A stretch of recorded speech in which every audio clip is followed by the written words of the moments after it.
Pankaj, taking the way the markets have been panning out right now, my last question coming to you is, yes, this is a phase of consolidation that we are seeing. There could be some bit of pressure that could continue from here on as well. And if someone is looking to enter the markets at current levels who is sitting on cash, what would be your top picks, maybe from a stock-specific perspective? Well, from stocks perspective, I'm going back to one of my all-time favorite stock, which is a very boring stock, and which is HDFC Bank. I know that the stock has not done well over the last 3 years, but we have turned positive on HDFC Bank as a name, and we find immense value on HDFC Bank. We think they are under a transition because of the merger that they had with HDFC. And probably the impact of the transition, it's already been 6 quarters they into transition. Probably that impact will continue for another four quarters or so. But we clearly think that they're getting act together. And from a 3-year perspective, I'm pretty excited about in terms of HDFC Bank getting back to being where it used to be, being the fastest growing private sector bank in India. So that is one stock, and I must make a declaration here that we are owners of the stake, owners of the company. We own company in our portfolio. So that is one company which we like. Right, so that's an HDFC Bank. That's going to be an interesting pick because HDFC has been slightly on the back burner right now in terms of performance. But yes, the post-merger uptake is something that we need to wait and watch. Thank you, Pankaj, so much for joining us on the show and sharing the views. So that's with regards to what markets are doing and what opportunities you have at this current juncture.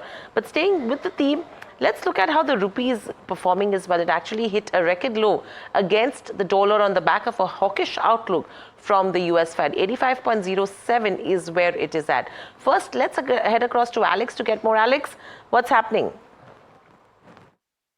The big headline in the financial world this morning is that the rupee has breached 85 against the dollar for the first time in its history. It is at a record low, and at this juncture, it has fallen about 2.2% against the dollar in 2024. It is a big headline, of course, but the context is important to understand as well. And that context is that the dollar index, which measures the strength of the dollar against a raft of currencies, itself has risen about 2.5% in 2024. Overnight, the dollar index gained strength because of what the Fed said in the outcome of its meeting. Of course, it cut rates by 0.25 percentage points, but it indicated that it will likely go slow in the new year as far as rate cuts are concerned. That had a bearing on all markets across the board, and the dollar, as I said, gained strength. The Reserve Bank of India has been intervening periodically over the course of the last few months and trying to maintain a little bit of stability in the foreign exchange, as a result of which you've had the rupee more or less hold strong, while a lot of other currencies around the world have actually lost ground against the US dollar. Going forward, of course, what you need to understand is the implication.